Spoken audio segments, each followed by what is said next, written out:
Hi everyone, Leanne here from Aussie Quick Quilt. Today I'm going to show you how we use Ralph's amazing innovation, the Aussie Quick Quilt Strip Cutter. The question we get asked most in class is, how do I get all that fabric under the cutter? Let me show you.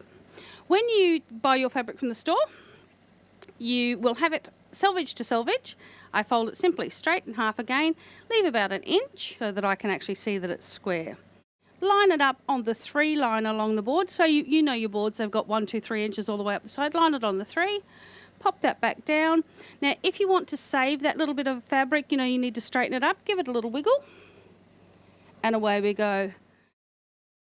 I'm going to show you the 2.5 inch guide. Ralph's created these. There's 2.5, 3, 1.5, and 2. Simply pop it into the corner at about a 45-degree angle.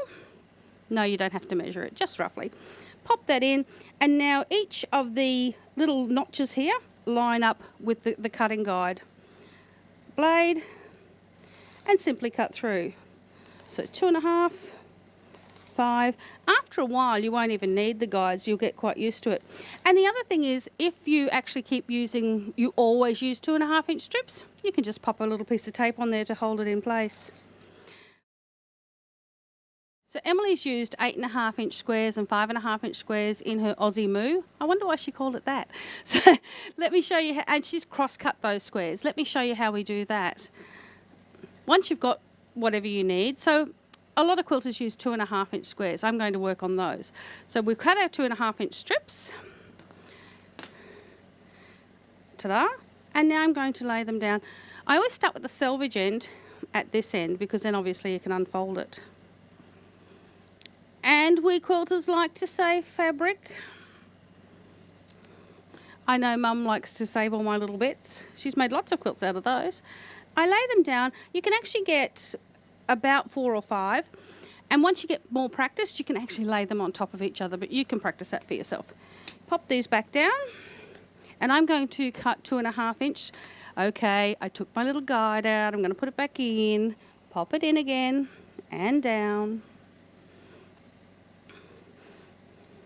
And simply cut at the guides.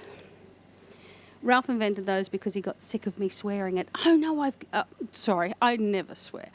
Oh gosh darn, I've cut my fabric wrong again. I know you can all relate to that. Pop that down. I'm going to take my guide out because I don't need it anymore. And now we have amazing 2.5 inch squares. Absolutely perfectly accurate. So when you're doing one of your colour washes or something like that, they will all fit in now. Take those away. Let me show you something exceedingly tricky. I'm just going to use one of the pieces left. If I wanted diamonds, say for a Lone Star or some such, and you're going to be cutting them into the little diamonds, lay them down. What we have on here, Ralph has got a 45. I don't know if you can see that 45 there.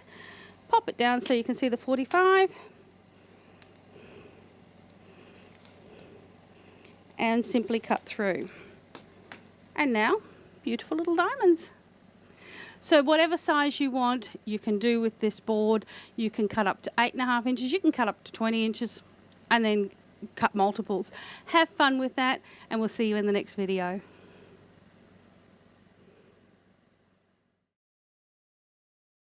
When your board arrived, it may have travelled halfway around the world to get to you. This board has been designed that you can change the green cutting board.